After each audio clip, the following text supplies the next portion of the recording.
Welcome, everyone. Good afternoon. Thank you so much for joining today's Shape Your Future session.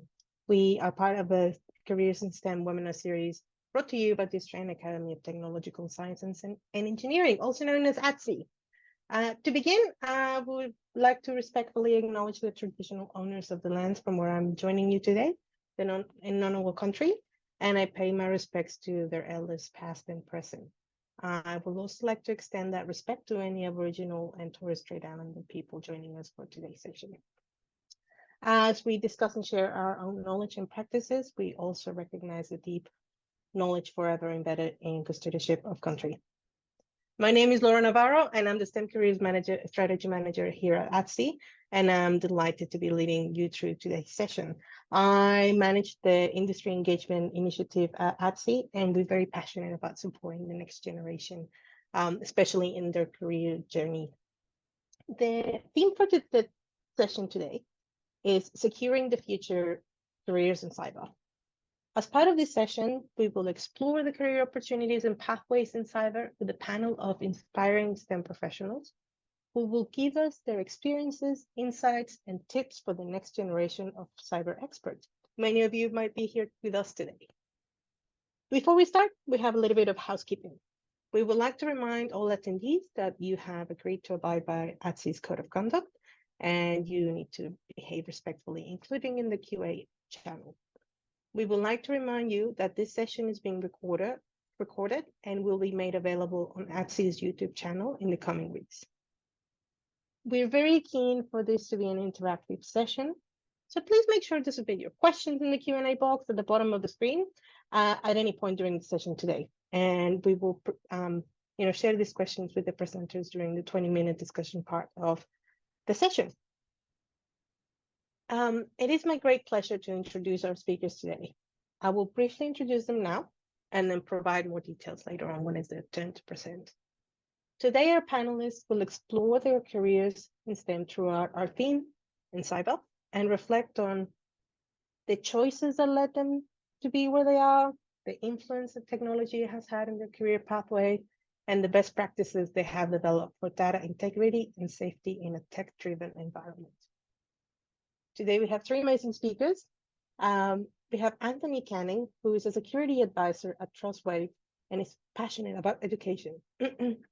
Max Reed, who is an IT coordinator and change manager with IBM Australia. And Rachel Gerritsen, who is a cybersecurity student at the University of Queensland and has a background in criminal justice. So we're really excited to be hearing from each one of you today. Thank you so much for making the time for joining us today. Our first speaker who is going to be sharing her story is Max. Max is a change manager for IBM, and he works closely with critical teams and end users to ensure technology is working to its fullest potential. This includes managing patches and updates and software licensing and user devices to keep IT operations running smoothly and securely. Max, thank you so much for joining us today. I'll hand over to you for your presentation. Thanks, Laura. Hi, everyone. So as Laura said, I'm an IT coordinator at IBM Australia at the moment. I studied at Edith Cowan University, studying computer science. And as part of my degree, I took up an internship with IBM in the final semester. I'm actually now in a grad position with them doing this IT role. So I find myself doing a variety of work in technology over the last few years. I started out with IBM as a software developer and a tester, and I was working on a Java application for them. But I'm now obviously in IT. And this, as Laura said, it includes managing devices and how employees use them, software licensing and all that kind of thing, all the operations side of things. I also oversee change management, and that's a set of processes that we use to ensure that all our systems are kept up to date and secure. So as a result, cybersecurity is kind of that really integral part of my role. It comes into play in both the device management side of things, where we're looking about protecting a user's data and their device, but also about the change management and making sure that our systems are all nice and secure. So cybersecurity is kind of in this non-negotiable concern of the modern world. We're seeing more and more governments and companies realize the risks, and we're seeing more and more groups put it as a focus in their operations. So it provides us a huge opportunity for everyone, really. The industry is going to grow hugely in the next little while, and many groups are clamoring for people willing to help them in a rapidly evolving cyber landscape. And I'll get into that in a little bit. So in cyber, there's a lot of really interesting roles that I wanted to quickly touch on. Uh, so I work with security analysts every day, and it's their job to analyze a group's current cyber security state, and that's all the infrastructure and technology that they're using as part of that, and work with those teams to make changes that ultimately raise the security levels so that they can be more resistant to potential threats. It's a crucial role. It's not just about analyzing those existing systems and technology, but it's also about reporting this to those teams so that they can make changes that are going to improve the level of security for everyone. And another role that we see quite often in this space is vulnerability testers. And that's another popular role because it's about finding flaws in a group's existing systems or infrastructure, and then again, reporting that to the team so that they can close that gap in their security. So the idea is essentially to find the problems before somebody malicious does. It's about testing what processes are already in place and ensuring that they are achieving that desired effect. So the reason I bring both of those up in particular is because you might have noticed that there's a common thread between both of them: communication. Communication is critical for cyber specialists and most people in technology. It's a skill that's going to set everyone who can do it well way above the competition. And the reasoning here is that most technical roles, especially in technology, they have a level, there's always going to be that element of delivering your findings to a person who's not necessarily specialized in that same area.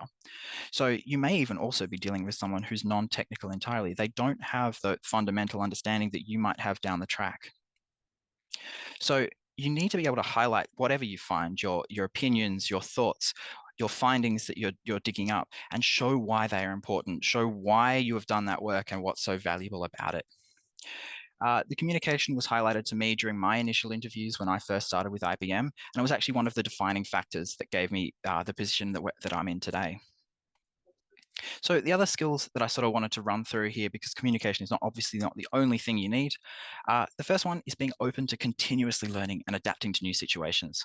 So the cyber industry is fast paced, and that's what makes it exciting.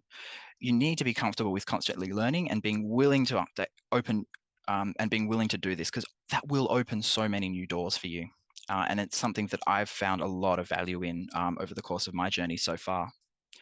So And the reason behind this is researchers and threat actors alike, they're both always hunting for new weak points in our technology. And so we need to be continuously adapting to this ever-changing landscape. The next thing I wanted to highlight is experiment. Experiment with different technologies. So finding your niche is going to take you far, but it's also going to take you time. So as a result, you might find it incredibly useful to have a good general understanding of a lot of different things, whether that be in technology or a different field you choose down the line. So Um, especially because in cyber, a lot of things are interconnected. So even if you don't necessarily need to be a jack of all trades, and most people will actually tell you that that's probably not a good thing, but you still want to have that general understanding because it goes you a long way. And it also helps you find what you like, because you're not necessarily going to get it right at the first hurdle. I've chopped and changed quite a lot. As I said, I started in software development and then changed into a bit of testing, and now I'm doing IT, which is a different thing altogether. So being comfortable with that change and experimentation is really handy. The last thing I sort of wanted to call out is test and refine your attention to detail. Being detail oriented will allow you to find things that others might miss, and it can make you incredibly valuable in whatever role you decide to go down later in life. So to sort of summarize, cyber is really exciting because it's rapidly changing. Threat actors are constantly trying to find new weak points in our systems, but researchers are also continuously looking for new things in our infrastructure, new ways to make things more secure. So having that constant change is something that makes it really interesting, but it also makes it absolutely integral to the modern world. So thank you. Thank you so much, Max. I'll wait for Ita to, because slide perfect. That was really insightful, because I think, as you said, it's something that's ever evolving, and having that openness to keep learning and keep finding, and especially collaborating, because not one person has the answer. I found that very, very exciting. So I look forward to the questions that will come up. And that's a reminder for everyone online. You can start putting your questions on the Q&A section just below in the bar. and then we will ask the speakers the questions afterwards. Our next speaker is Rachel Garrett. Rachel is a Master's of Cybersecurity student at the University of Queensland. Following her undergraduate degree in criminal justice, she is now pursuing a postgraduate education supported by ATSI Elevate's Boosting Women in STEM scholarship. Rachel's interests are in investigating audio deepfakes, considering the harms and risk of this emerging technology for us all. Rachel, over to you. Welcome. Thank you. All right, let me begin with the technology. Is that all clear for everyone? Yes, we can see that. Fantastic. So I would like to also begin with offering acknowledgement of country. I actually come from the traditional land of Turrbal and Yagara people, which is in Meanjin or Brisbane, and just like to extend my thanks to the existing contributions for the traditional owners on the lands on which you also come from today.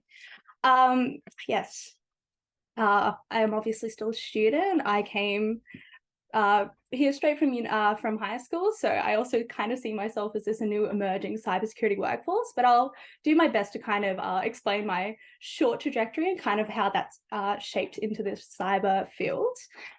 So as I was saying, I did complete Year 12 only recently, end of 2019, so I don't know how many people are from Queensland, but I was this last wave of OP students. So I got an OP4, which is around a ATAR 90 or something, to give you like a bit of an understanding of where I come from. But during my time in Year 12, I spent a lot of time doing a lot of written subjects. So I did a lot of higher level English, I did legal studies, business studies, modern history, study of religion, basically anything that would allow me just to write. And this whole written skill, I think, has really carried me through like university and also some of these experiences that I do now as part of my studies. So definitely not a techie background, but I've still managed to find myself the way here. So thought I would start with that because I do think that it's a bit of a stereotype that everyone's doing a lot of hard science and hard math subjects. And while these are very important positions and there are plenty of them in the cyber field, I'm obviously not from that side. So I want to kind of give you my understanding of how I've also got here. Just a couple of other notes when it comes to my Year 12 experience. I think it's really important to get involved in everything that you are interested in. So for me, I got involved in some leadership opportunities at my school, and I also was a barista, and I was for up for like 6 years. So only recently I gave that up. So I think it's really important to concentrate on obviously your future, but also building on those experiences. I find that they're all translating and applicable to your newer obligations. So as I was saying, from Year 12, I did go straight into university, and I did end up going to the University of Queensland in Brisbane, St. Lucia. But what I did end up doing there was this Bachelor of Criminology and Criminal Justice with honours, which is a bit of a mouthful, but essentially this is a social science subject that's interested in looking at understanding why people commit crime. And I mean, when I did choose it, a lot of it was because it was where my interests lie, and I was really interested in understanding these vulnerable populations and understanding what we can do to actually address crime without obviously instituting more punishment. During my time in this initial bachelor's degree, I did a range of things. This really, I guess, delves into my do what you're interested in mentality. So I was involved on our society. I don't know about what sort of university experience you might have, but I found that there was so many different groups that you can join, whether that be in these societies, very formal institutions, or just like friends. So really build those connections. They'll really carry you through your degree. But in terms of like actually building up my professional experience, I think my biggest tip, my biggest thing that I would endeavor for you to take away is that the networks and the connections you make, whether that be in university or just in the general workforce or your community even, they will actually be able to connect you to these different actors. And so from this, I was involved in different work experience opportunities. I did a short little stint with the Protective Service Group, which is a component of the Queensland Police Service, just doing them a research project. merely because I just told my lecturer I was interested in getting some industry experience, and they were able to help me connect with that. But in addition to that, stuff like research work. Academia loves to provide opportunities for students, and if you are willing to go out there and look for them, you do get them. As you can see down there, it does say that I finished this degree in December 2023. However, that wasn't actually the case. I did end up not completing this degree. And rather than doing my honours year, I went on to do a Bachelor of Criminal Justice. And this is merely just to reflect my changing interest in this space. And so while Bachelor of Criminology and Criminal Justice focus on crime, whether that be committed in person, but also online, I found that I was really drawn to understanding how to address different types of crimes and different types of harms that are emerging in this like cyber online space. It also helped that at the end of 2022, when I did decide to leave, we were having a lot of data breaches and a lot of things, think like Optus, Medibank, that was all happening around this time. And so it was really shaping my understanding that this is kind of where people are needed, where they need a lot more different skill sets, a lot more like different lenses than that traditional techie side. So I was like, I've got a different skill set, so I was interested in going over. So I did end up, rather than doing the honours year, I went and just completed a bachelor.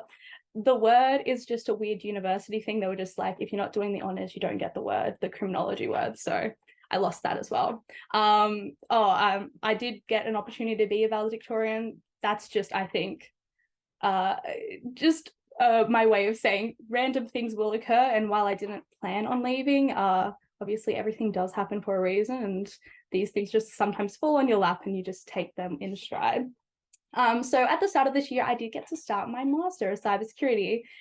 Specifically, I'm in the cyber criminology space, which is looking at definitely building on my technical abilities, but as Max was saying, actually just being able to communicate against these different streams. So my degree in UQ specifically has 4, and one of them is this criminology, social sciencey side, but we also have cryptography, which is a lot more of your math.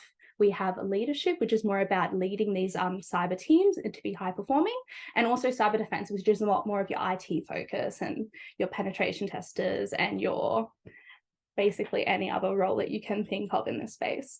And so it's really just about building, I think, this communication and this like ability to be able to actually rather than, I guess I'm going to repeat myself, but be like able to communicate over these different fields that may have different words for things, but obviously we're all interested in addressing the same sort of concerns in society. And so just a couple of things I have done here. I've kind of extended on some of the research I've done. So just through being involved in the same teams, I've been able to become lead on some research projects. Stuff like tutoring has really just been like an extension of me being able to actually connect back to my more social science side and teach these first years, which is an amazing opportunity. Otherwise, I've had stuff like conferences. I'm presenting on one on Thursday, but also just attending them is a great way to meet people. As Laura was saying, I am an ATSE Elevate scholar, and I think that is important because I think without that support, I wouldn't be able to actually continue to do post-education because it is an expensive endeavor. So I do tell you that if you are looking at, I guess, continuing to do education, to look out for those opportunities that are there, because they are there, but sometimes they're just, you just got to look for them and find them. So yeah, very thankful to that. Stuff with my thesis is obviously in audio deepfakes. I could talk to this for a long time, but essentially I'm just looking at obviously this very highly technical space, but the types of harms that's actually creating for victims and society in general. So we obviously understand that deepfakes are a big concern and they are being used to commit all sorts of different crimes, but we're not really sure like the lasting effects that it may have. So that's my thesis. But other than that, just continued staying involved in my society, and most recently been able to actually apply these skills into a more techie environment, being an intel analyst for the Crime and Corruption Commission here.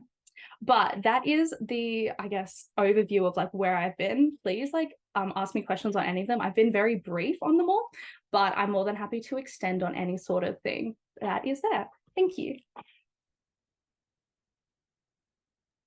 Thank you so much, Rachel. I really like the part about you, recognizing the the change that you needed to make in your bachelor's. And I think it's a lesson for everyone that reminder that sometimes that switch is not failure. It's like you're finding your what you're passionate about and following that. So I think it's really valuable that you share that with us. Thank you very much.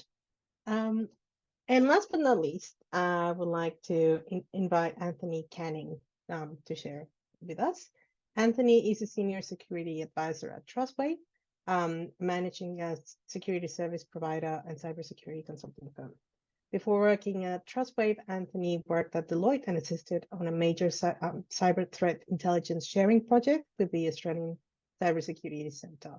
Prior to working in cybersecurity, Anthony had a long and distinguished career as a senior high school teacher and head of mathematics. He has a love for education, mentoring, and improving security outcomes. Welcome, Anthony. Over to you. Thanks a lot, Laura. I think I'm still waiting for the slide to come up, but I can get started while we're waiting on that. So thanks for coming along, everybody, to listen. What I'm going to try and do is probably give you a bit of an understanding as to how I ended up getting into cybersecurity, because I didn't take a direct entry route like some of the other people that we've been talking to have. I went through a previous quite a long career before I got into cyber. So when I graduated from high school, I didn't quite graduate with the same OP as Rachel did. I had an OP 7, which is about an 80 to an 85 ATAR, somewhere around there. I was probably a little bit too lazy in high school. But when I got out of that, I had a whole range of different areas that I'd considered going into. And I ended up falling into chemical engineering, which I also started studying at the University of Queensland in Brisbane.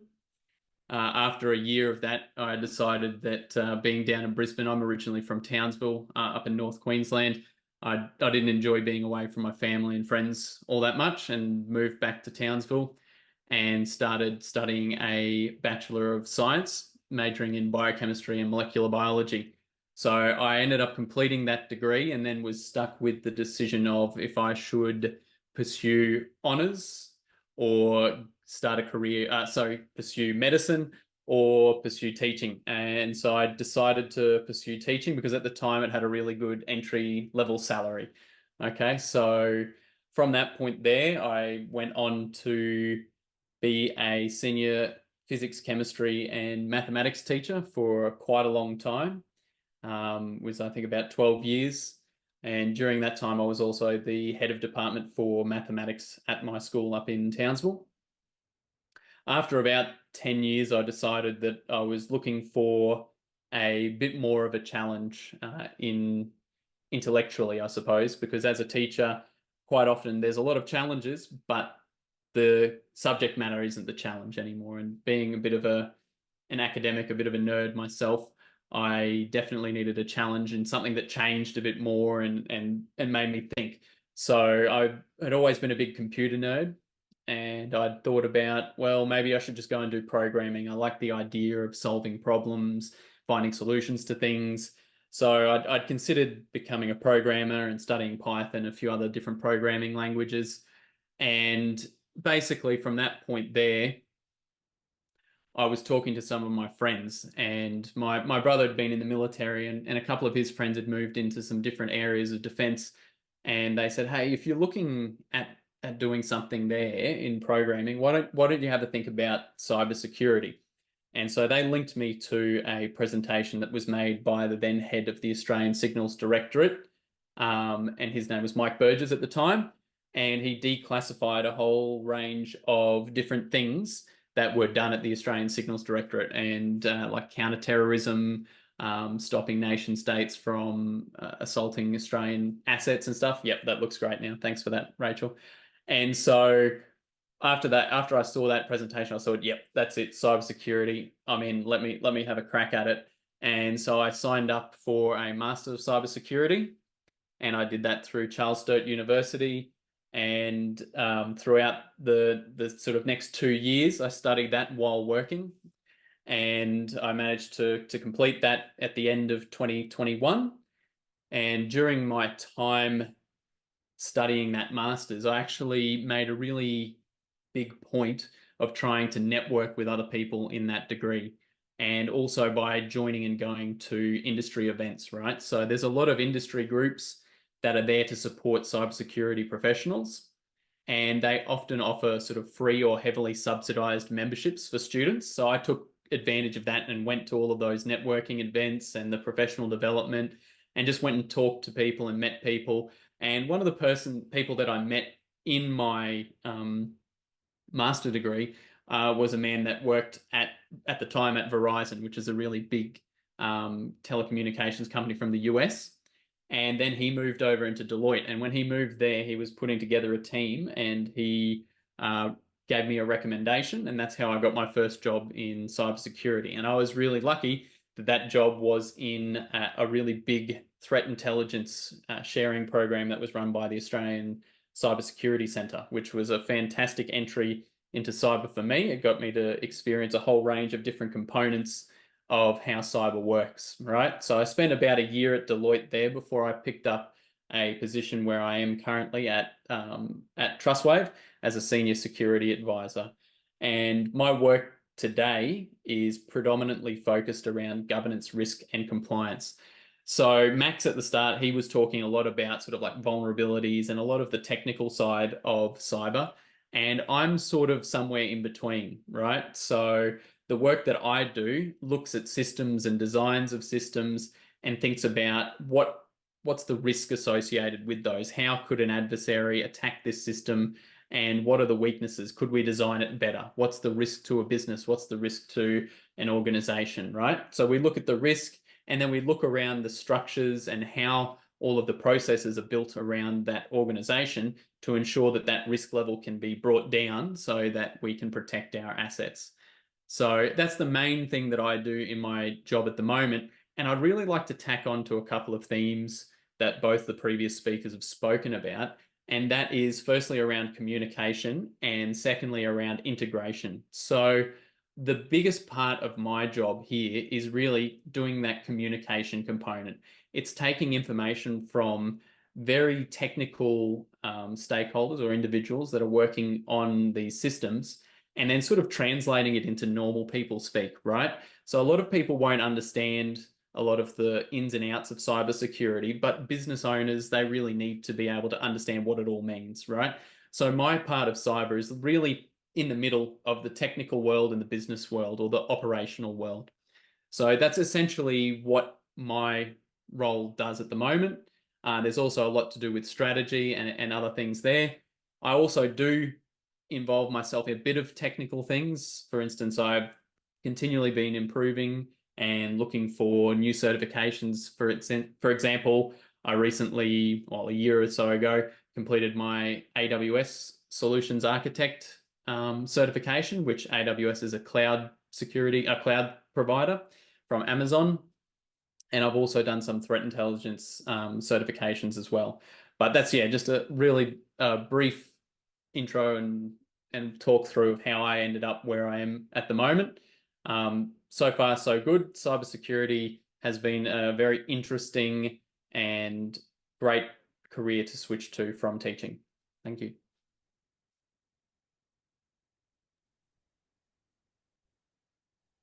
Thank you so much, Anthony. Excellent. Screen share stop. Now, I would like to remind everyone joining us online that you can start adding your questions in the Q&A. I really like, Anthony, the information you share about communication, and I think that's one of the key components for any career, understanding your audiences. And it's just not about the work you do. Like, I think no work is done until you can communicate it properly to the different parties that are, involved in any stage. So now we're going to start the discussion part of the session. So if you have any questions for our speakers, please add it to the Q&A box. But I will get us started with one question, and I think is a point that all three of you touched, and is about collaboration. I think there's a little bit of misconception out there that cyber is kind of like a loner, you work on yourself and these problems, and but all three of you mentioned that it's about the people you connect with, your networks, and who you collaborate with. Can you tell us a little bit about a project where collaboration was an important part of what you do? If this is for any of you. Yeah, I mean, I can field that one to start if you'd like.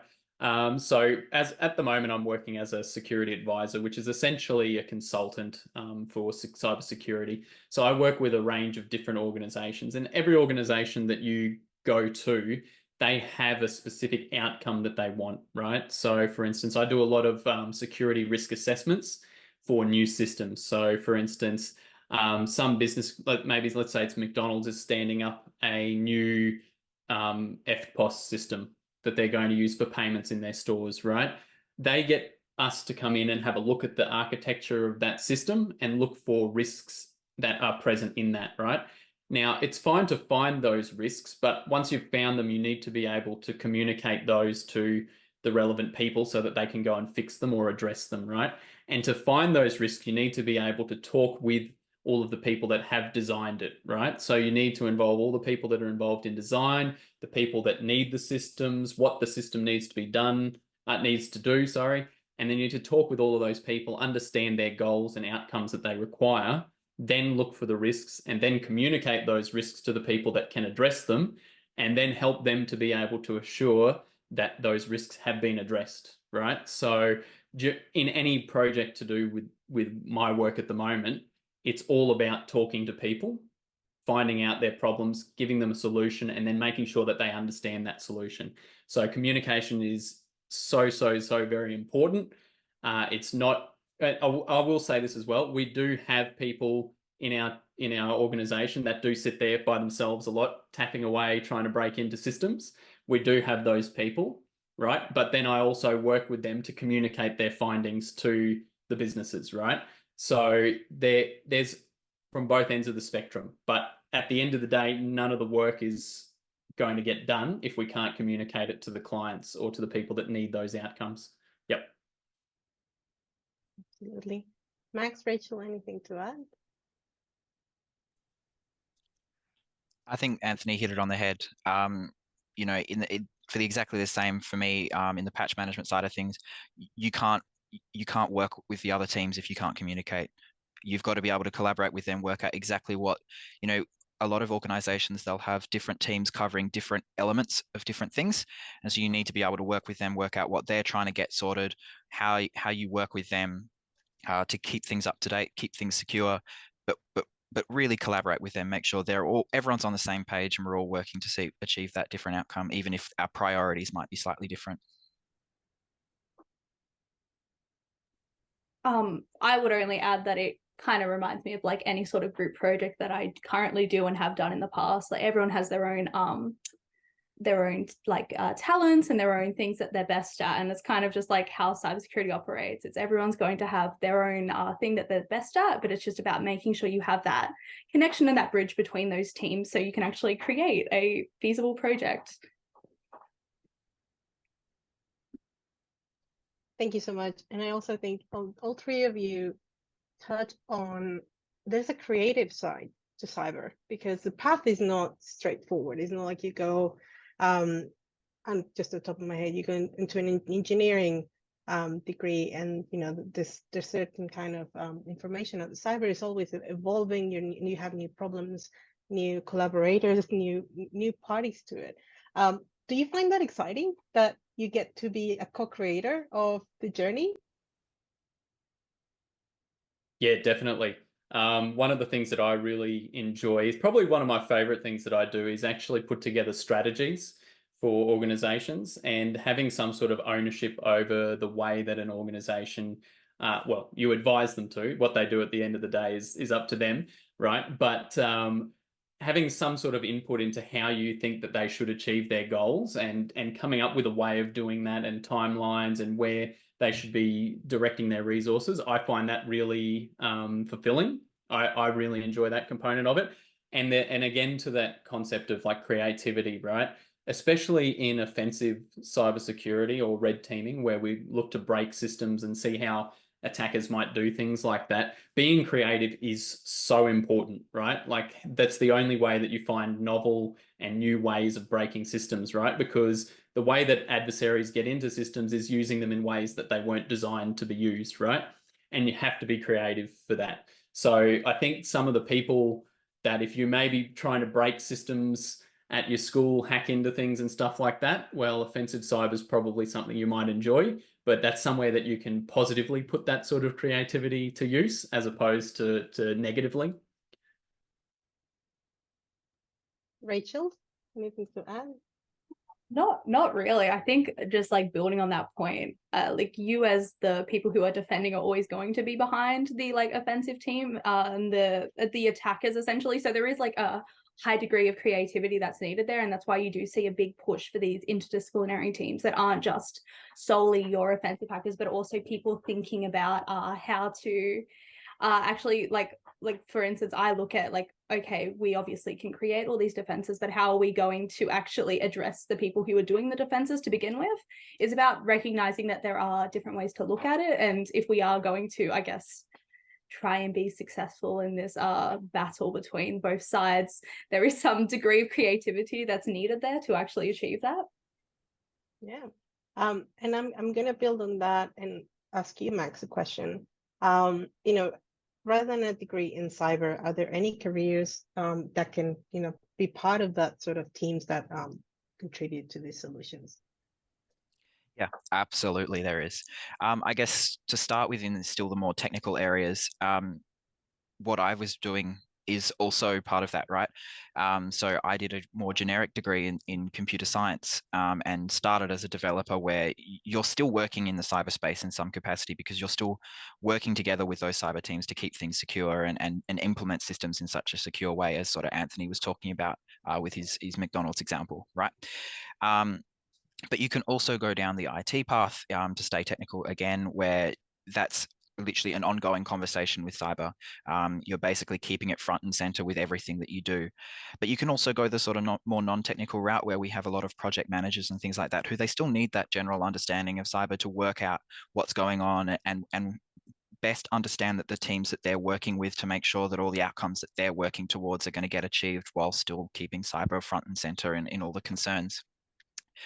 So I think there's definitely ways that you can skin it, if you like.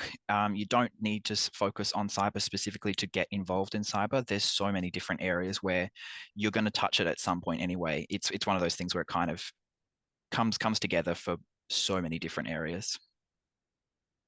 And we have a question from the audience, and I guess building on that is like, what subjects would you recommend someone in year 11 or 12 to take if they're thinking of a career in cyber?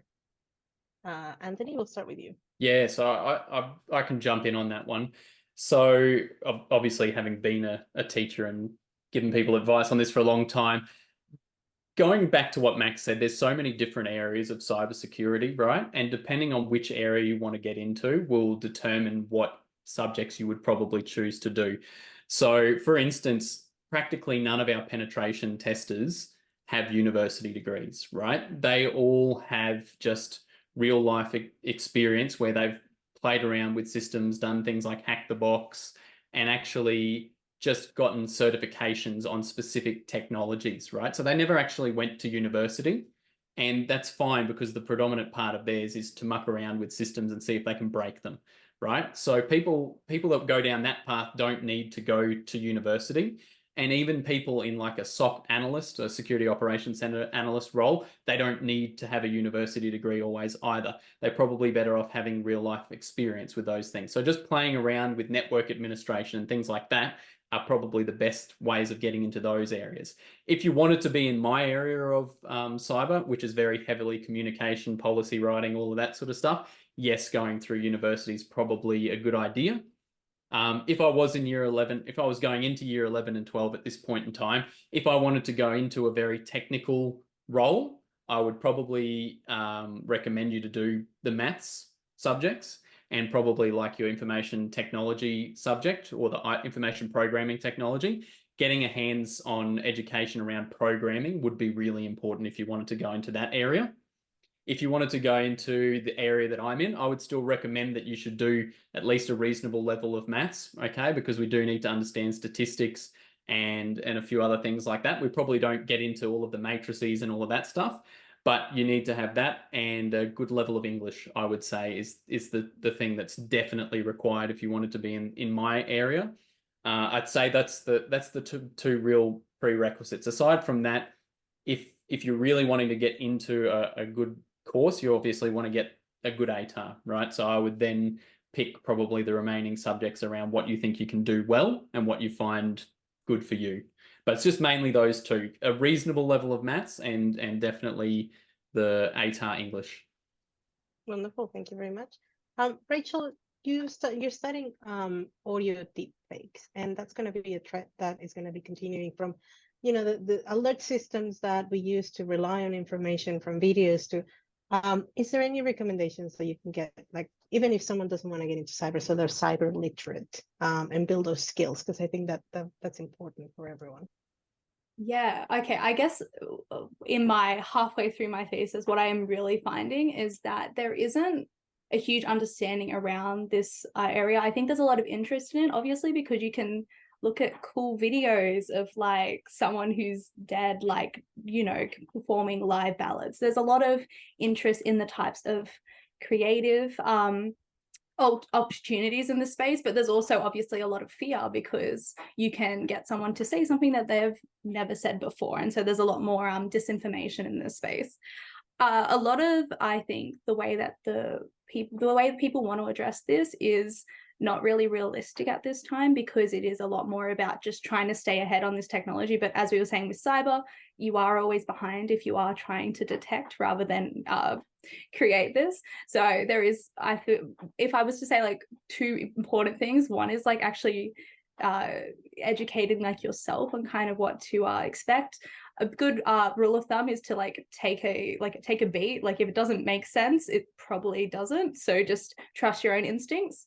But there's also a need to build, obviously we need like our corporations and governments to actually understand the types of threats that are in this space. And so while I think that there's a lot of power in the individual being able to trust their own instincts, there is obviously still that policy change that needs to take place so that we recognize these threats, but also corporations to actually build in proper detecting tools that are, I guess, more than just a little like box on Twitter or X, whatever it's called now, that says this might be unrealistic. So there is definitely like this intersection that needs to take place, but also recognizing people are powerful and we are always going to be able to trust our own instincts at the end. Thank you very much. We have less than 2 minutes left.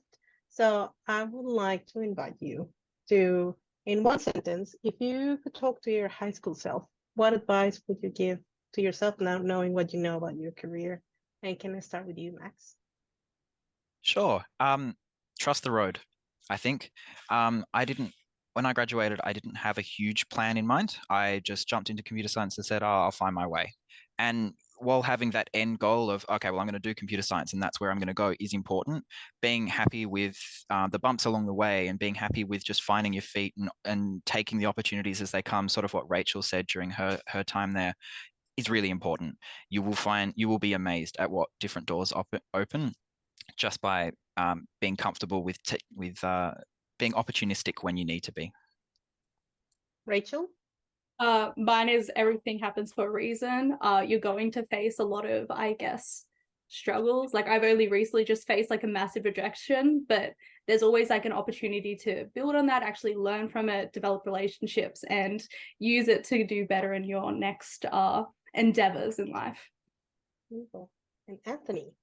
The one I would give is I would say all knowledge is worth having. So no matter what path you take, no matter what you're learning along the way, just make sure you're learning something, right? Because it all comes back to being useful at some stage. Thank you so much. Well, that concludes our session today. So thank you so much, all three of you, for sharing your insights and sharing your career journey. I hope some of the messages you share resonate to people watching this session and watching the recording later on. I would like to extend my thanks to all the students and educators joining us. And I would like to remind that the session will be available recorded online. And also, this is our closing session of 2023. We're excited to bring more STEM professionals toward your classroom to reshape your future next year. So we look forward to seeing you in 2024. Please take a minute to complete the survey at the end of the session, because your input allows us to keep improving. So thank you very much, everyone. Take care. Thank you.